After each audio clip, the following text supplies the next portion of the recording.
Bulldozer कार्रवाई। मध्य प्रदेश में पिछले 1 से 2 साल में सबसे ज्यादा चर्चा में रही बुलडोजर कार्रवाई के ऊपर मध्य प्रदेश हाई कोर्ट के जज के द्वारा सख्त टिप्पणी की गई है। बुलडोजर कार्रवाई यानी कि वो तमाम अपराधी जिन्होंने अपराध किया है या वो आरोपी जिनके ऊपर किसी अपराध के आरोप लगे हैं, उनके अवैध अतिक्रमण पर या फिर अवैध निर्माण के ऊपर बुलडोजर चला है। लेकिन अब हाईकोर्ट इस पूरे मामले पे सख्त हुआ है। क्या कुछ टिप्पणी हाईकोर्ट ने की है, विस्तार से आपको हम इस रिपोर्ट में बताएंगे। नमस्कार, आप देख रहे हैं एमपी तक और मैं हूं आपके साथ आकांक्षा ठाकुर। मध्य प्रदेश में पिछले 1 से 2 साल पीछे जाएंगे तो बुलडोजर कार्रवाई काफी ज्यादा चर्चा में रही। अगर कहीं पे कोई अपराध हुआ, कोई आरोपी है, तो उसके अवैध अतिक्रमण के ऊपर बुलडोजर चल जाता है। सवाल ये भी उठा इस बुलडोजर कार्रवाई के द्वारा कि जब अपराधी ने अपराध किया या फिर जिसने अपराध किया है, जिसके ऊपर अपराध का आरोप है, उसके अपराध करने के बाद ही क्यों प्रशासन जागता है और बुलडोजर कार्रवाई करता है। इस पूरे मामले पर राजनीति भी हुई। विपक्ष ने वर्ग विशेष के ऊपर बुलडोजर कार्रवाई करने के आरोप लगाए। वहीं आपको बता दें कि बुलडोजर कार्रवाई के खिलाफ जनता का भी रोष जो है वो सामने आया। ऐसा ही एक मामला उज्जैन से सामने आया था, जिसमें जो आरोपी है उनके अवैध निर्माण के ऊपर बुलडोजर कार्रवाई नगर निगम प्रशासन ने की थी। इस बुलडोजर कार्रवाई के बाद जो इनके मकान पर बुलडोजर चला था, उन्होंने हाईकोर्ट का दरवाजा खटखटाया था, जिस पर अब हाईकोर्ट ने सख्त टिप्पणी की है।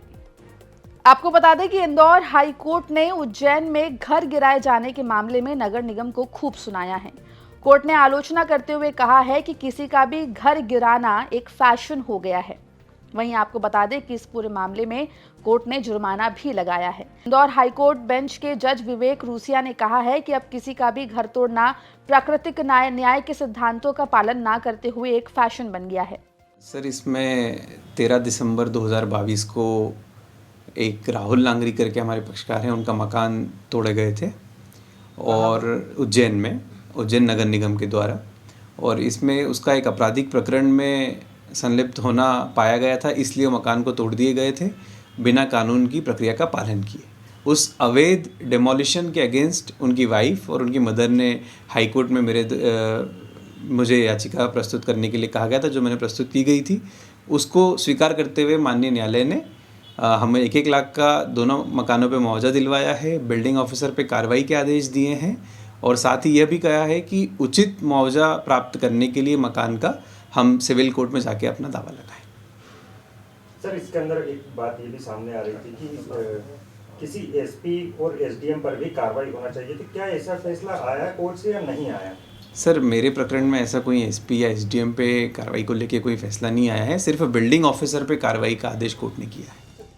आपको बता दें कि नगर निगम ने 13 दिसंबर 2023 को उज्जैन के संदीपनी नगर में राधा लांगरी और विमल गुर्जर के घरों को तोड़ने का नोटिस दिया, लेकिन सुनवाई का मौका नहीं दिया और उनके घरों को तोड़ दिया गया, जिसके बाद दोनों हाईकोर्ट में पहुंचे और हाईकोर्ट में याचिका लगाई और इसी की सुनवाई करते हुए हाईकोर्ट जज ने नगर निगम के कर्मचारियों के खिलाफ कार्रवाई के आदेश दे दिए हैं।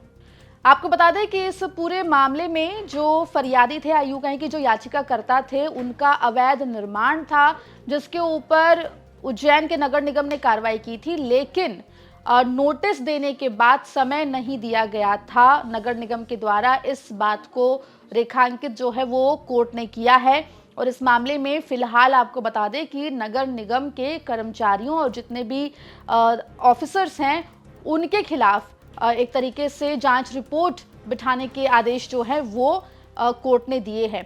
ये भी बता दें कि बुलडोजर कार्रवाई जब से शुरू हुई है, चाहे वो मध्य प्रदेश में हो या फिर पूरे देश में हो, लगातार चर्चा में बनी हुई है। जहां एक तरफ विपक्ष इस पूरे बुलडोजर कार्रवाई को एक वर्ग विशेष से जोड़कर सरकार के ऊपर निशाना साधती हुई दिखाई देती है, वहीं अगर हम लीगल एक्सपर्ट्स की बात करें तो बुलडोजर कार्रवाई लीगल एक्सपर्ट्स कहीं ना कहीं गलत मानते हुए दिखाई देते हैं। लेकिन फिलहाल हाईकोर्ट की इंदौर बेंच की जो ये स्टेटमेंट है इस पूरी बुलडोजर कार्रवाई को लेकर, वो चर्चा का विषय बनी हुई है।